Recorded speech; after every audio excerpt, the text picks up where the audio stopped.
আওয়ামী শাসনামলে নাসিরনগর বা কুমিল্লার মতো দেশের বিভিন্ন এলাকায় সংখ্যালঘু সম্প্রদায়ের ঘরবাড়ি জ্বালিয়ে দেয়া হয়েছিল। তখন টু শব্দটি করেনি প্রতিবেশী দেশ ভারত। কিন্তু জুলাই বিপ্লবে শেখ হাসিনার পতনের পর বাংলাদেশের সনাতনী সম্প্রদায় নিয়ে ভারতের প্রোপাগান্ডা যতটা না হিন্দুদের জন্য, তার চেয়ে বেশি আওয়ামী লীগের জন্য বলে মনে করেন বাংলাদেশের হিন্দু সম্প্রদায়। তাদের মতে বাংলাদেশে হিন্দু মুসলিম দাঙ্গা লাগিয়ে নতুন এক পরিস্থিতি তৈরি করতে চায় চক্রান্তকারীরা। সাভার প্রতিনিধি নজমুল হুদা শাহিনকে সাথে নিয়ে কেজেট সোহেলের ক্যামেরায় আরো জানাচ্ছেন মহিবুল্লাহ মুহিব।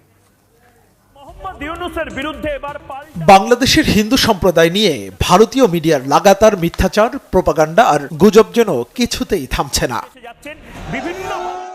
সাম্প্রতিক সময়ে আগরতলায় বাংলাদেশ মিশনে ভারতীয় উগ্র হিন্দুত্ববাদীদের হামলার পর বিষয়টি নিয়ে দুদেশের পারস্পরিক সম্পর্কে টানাপোড়েন সৃষ্টি হয়েছে। প্রকৃতপক্ষে বাংলাদেশের প্রতিটি অঞ্চলে বসবাসরত সংখ্যালঘু সম্প্রদায় আগের যে কোনো সময়ের তুলনায় নিরাপদ এবং সুরক্ষিত। হিন্দু মুসলমান আমাদের দেশে ভাই ভাই, আমরা যে পেলে এক লোকে চলাফেরা করি অনেকটাই মনে করেন কি বুঝবেই না।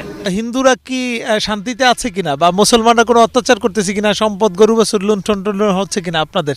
না, আমাদের এখানে হয় নাই। আমার দিক দিয়ে কোনো সমস্যা হয় নাই। আমাদের এলাকায় অনেক ভালো, আমার কোনো হামলা টামলা নাই, কোনো নাই। আমার আশেপাশে সবাই ভালো আছে, আমরা ভালো আছি, এটাই জানি। আমরা আশেপাশে এলাকায় পার্শ্ববর্তী যতটুকু এলাকা আছে আমি দেখছি সবাই ভালো আছে।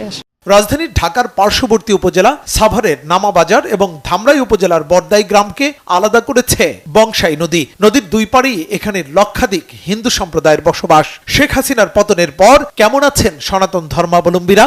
সরেজমিনে কথা বলে জানা যায় অতীতের যে কোনো সময়ের চেয়ে নিরাপদ আছেন এই এলাকার হিন্দু সম্প্রদায়ের মানুষ। হিন্দু মুসলিম সব ভালোই আছি আমরা। আপনাদের মন্দিরে পূজা করতে অসুবিধা হয় না? এই যে পূজা করলাম, কোনো অসুবিধা হয় নাই। বাড়িতে আমরা এখনো পূজা করি, এখনো কোনো সমস্যা হচ্ছে না।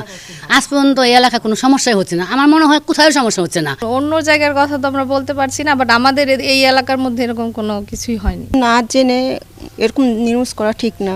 ওরাও হয়তো ভুল তথ্য পাচ্ছে, এই জন্য সেই তথ্যের ভিত্তিতে তারা নিউজ করতেছে। তাদের মতে ভারত যতটা না হিন্দু সম্প্রদায়ের জন্য কাঁদছে, তার চেয়ে বেশি কাঁদছে পতিত আওয়ামী লীগের জন্য। সাভার ধামরাইয়ের সনাতন ধর্মাবলম্বী অধ্যুষিত এলাকায় কোথাও কোনো সহিংসতার খবর নেই খোদ হিন্দু সম্প্রদায়ের কাছেও। আমরা আওয়ামী লীগের আমলে দেখছি নাসিরনগরের ঘটনা, কুমিল্লায় কোরআন শরীফ রেখে সেই হিন্দু বাড়ি ঘরে ধর্ষণ হয়েছে। কোরআন শরীফের আসামি মূল পাওয়া গেল, ছাত্র লেগে কয়েক পাগল নেশা করে। তখন তো আমরা দেখিনি পার্শ্ববর্তী দেশ ভারতের যে একটা সুন্দরভাবে একটা প্রতিবাদ জানানো আমি দেখিনি। এখন কেন এইভাবে তারা বলতেছে? আমরা সারা বাংলাদেশের মানুষ সবাই ভালো আছি। বাংলাদেশে হিন্দু মুসলমান দাঙ্গা বাজানোর চেষ্টা করতেছে। আশা করি এই দেশে আমরা বাংলাদেশে জন্মেছি, এই দেশে আমরা মরবো, কোনো বিশৃঙ্খলা হবে না, যে যত ষড়যন্ত্রই করুক। তাহলে কেন এই মিথ্যাচার ভারতীয় মিডিয়ার, যে দেশের প্রত্যক্ষ পৃষ্ঠপোষকতায় গণতন্ত্রের মানস কন্যা থেকে স্বৈরাচার হয়ে উঠেছিলেন শেখ হাসিনা, তার পতনের প্রতিশোধ নিতেই কি বাংলাদেশে সাম্প্রদায়িক দাঙ্গা সৃষ্টি করতে চায় ভারত? এমন প্রশ্ন সনাতন ধর্মাবলম্বীদের মুখে। আমরা এসেছি ঢাকার পার্শ্ববর্তী উপজেলা ধামরাইয়ের বরাকই গ্রামে। এই গ্রামটিতে প্রায় অর্ধেক মানুষ সনাতন ধর্মাবলম্বী। আমরা এসেছিলাম তাদের ধর্মীয় আচার অনুষ্ঠানে কোনো ধরনের বাধা বা বিপত্তি সৃষ্টি করছে কিনা অন্য কোনো ধর্মের মানুষ।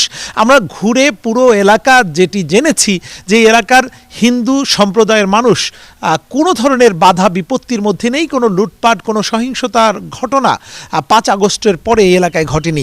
তার মানে পার্শ্ববর্তী দেশের যে হিন্দু সম্প্রদায় নিয়ে, বাংলাদেশের সংখ্যালঘু সম্প্রদায় নিয়ে উদ্বেগ উৎকণ্ঠা মোটামুটি পুরোপুরি যে গুজব, সেটি কিন্তু বলছেন এই এলাকার হিন্দু সম্প্রদায়ের মানুষ।